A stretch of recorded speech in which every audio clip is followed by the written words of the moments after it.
SIR hearing এ হয়রানির প্রতিবাদ দক্ষিণ 24 পরগনার দিকে দিকে বিক্ষোভ। মাদারপাড়া, আবাদ ভগবানপুর, সেখানে যেমন বিক্ষোভ, এসআইআর শুনানির নামে হয়রানির অভিযোগ। রাস্তায় টায়ার জ্বালিয়ে অবরোধ, বিক্ষোভ। আনিসউদ্দিন রয়েছে আমার সঙ্গে। আনিসউদ্দিন, সকাল থেকেই দক্ষিণ 24 পরগনার বিভিন্ন জায়গায় হিয়ারিং হয়রানির প্রতিবাদে বিক্ষোভ, অবরোধ। এখন কি পরিস্থিতি স্বাভাবিক? দেখো, এখনো পরিস্থিতি অনেকটা নিয়ন্ত্রণে, তবে যেভাবে দক্ষিণ 24 পরগনার দিকে দিকে যে বিক্ষোভ, এসআইআর হয়রানির অভিযোগে ভোটাররা যে রাস্তার উপরে একেবারে টায়ার জ্বালিয়ে বিক্ষোভ দেখাচ্ছেন, যেমন তোমার ঢোলাহাট থানা এলাকার যে মাদারপাড়া রয়েছে, সেই মাদারপাড়ার রামগঙ্গা রোড অবরোধ করে সকাল থেকে এলাকার ভোটাররা বিক্ষোভ দেখাতে থাকেন এবং টায়ার জ্বালিয়ে তারা কিন্তু আগুন জ্বালিয়ে বিক্ষোভ দেখায়।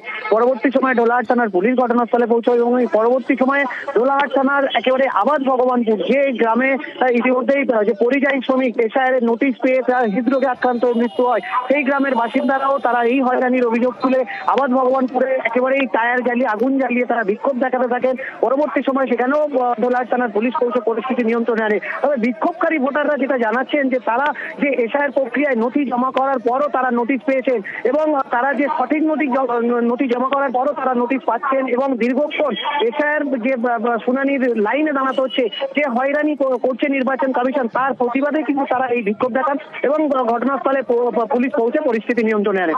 বেশ। এসআইআর নিয়ে এবং এসআইআর যে হ্যাজমেন্ট করা হচ্ছে, বিভিন্ন মানুষ মারা যাচ্ছে, আমাদের নিজেদের অনেকেই মারা গেছে আমাদের আশেপাশে, মানে দুশ্চিন্তার মধ্যে পড়ে যে এসআইআর কি হবে। বারবার কাগজ ফিরে আসছে এবং দেওয়া সত্ত্বেও, যথার্থ প্রমাণ সহ দেওয়া সত্ত্বেও ওনার কাগজ ফিরে আসছে, যার জন্য আন্দোলন চাইছি নির্বাচন কমিশনার এই ব্যাপারটা ভালোভাবে চিন্তা করুক, প্রত্যেক মানুষ যাতে নাগরিকত্ব পেতে পারে এবং ভোটার অধিকার পেতে পারে, এটা আমরা চাই।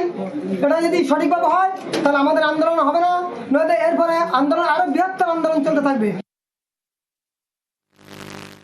ফর্ম 7 এর প্রতিবাদে পোলবায় বিক্ষোভ, বৈধ ভোটারদের নামবাদের ছক বলে অভিযোগ। প্রতিবাদে আলীনগরে পথ অবরোধ তৃণমূলের। গতকাল ছিল ফর্ম 7 জমার শেষ দিন।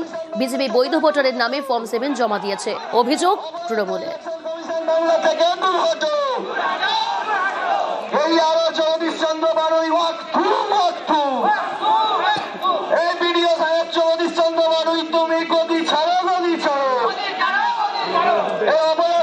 বাঁশবেড়িয়ার দুজন বিজেপি নেতা এই আমনান গ্রাম পঞ্চায়েতের প্রত্যেকটা বুথে কারো 200 কারো 250 জনের নামকে তারা ফর্ম 7 জমা দিয়েছে।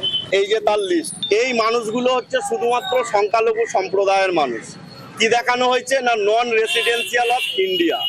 তাহলে এটা একটা চক্রান্ত না তো কি? আমরা তার বিরুদ্ধে ধিক্কার জানাচ্ছি, তার বিরুদ্ধে প্রতিবাদ জানাচ্ছি। আমরা এখন ওই ব্যক্তিগুলোর নামে থানায় এফআইআর করব।